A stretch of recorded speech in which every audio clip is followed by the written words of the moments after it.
Well, speaking of the world number one and reigning world champion, Luke Humphries fell just shy of a fifth consecutive ranking televised title. Despite that valiant comeback from 7-2 down and 10-8 down, he had a chance to win it in the decider, missing two darts, one at double 16 and one at double 8. How much of a setback, though, will it be for the world number one?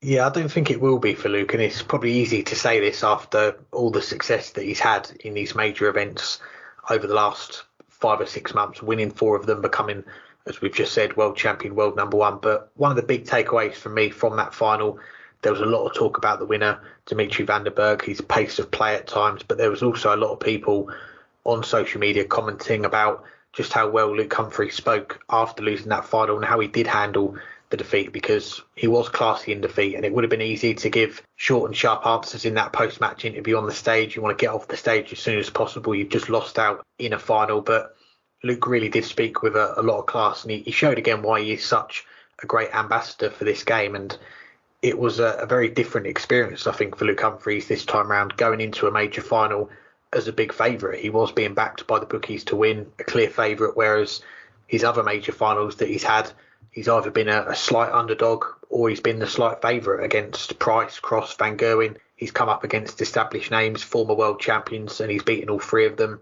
The world final, there was a lot of hype surrounding his opponent, Luke Littler, and he overcame that to win as well. But heading into this final on Sunday at the UK Open as the favourite, the man that most people in the venue, most people watching at home were expecting to win, isn't something that he would have experienced before, particularly, like I say, in a final of that magnitude, in a major final. But throughout the weekend, he looked to be in cruise control. He was dropping 2 legs against Stephen Bunting, 2 against Ricky Evans on that final day to make the final.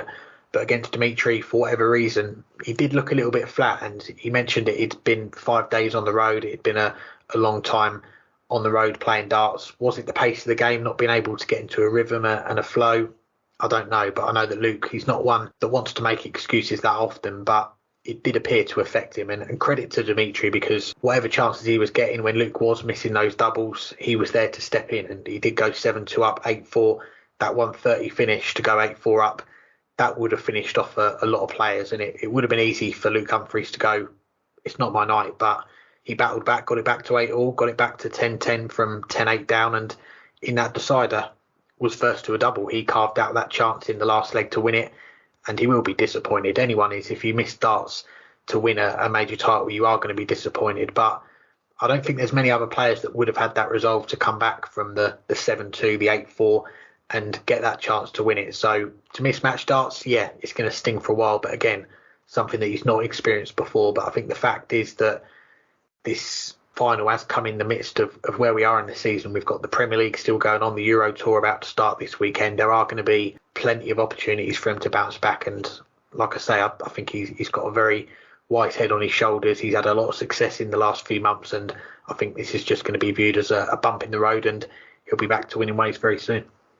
Yeah, I mean, I'm in full agreement. I think his post-match interview on stage during the trophy presentation summed it up. His goals now to win a UK Open and to do so next year. And I don't think he was saying that, just to temper the blow. I think he was saying that out of confidence. He believes that he is the favorite in every tournament, and he believes that he has a live chance, if not a very, very good chance, to win every single event he enters, because he is the best player in the world. At the very least, he's the most consistently good player in the world. It might not have yet come through on any given night at the Premier League this year, but it has come through in many other events. That's why he won the World Championship. It's why he now made the final of the UK Open, as you mentioned, without getting even challenged before that final. He is the player to beat. When push comes to shove and when it actually matters, it's very, very difficult to beat him. Even if you get 7-2 up, even if you get 8-4 up, even if you have 10-8 up. Dimitri van den Bergh missing those 3 matches, three match starts to win at 11-8, missing a few more in subsequent legs, because Luke Humphries is going to put you under pressure, and he's going to take the chance if you give it to him. And the only chance he didn't take was that one in that deciding leg. And it was surprising.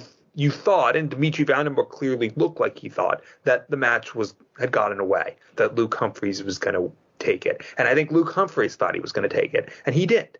Sure, Dimitri Vandenberg is the winner. Dimitri Vandenberg is the deserved champion. He was the better player for most of that match. But Luke Humphries isn't going to go out of that match thinking that was a missed opportunity. He's going to go out of that thinking, I have to take that opportunity next time, and I'm going to take it next time. I don't think this is going to be a setback, other than it means he needs to wait another year to win a UK Open, even if it now means it's not just the only major final he's lost, but now the only one he's lost twice.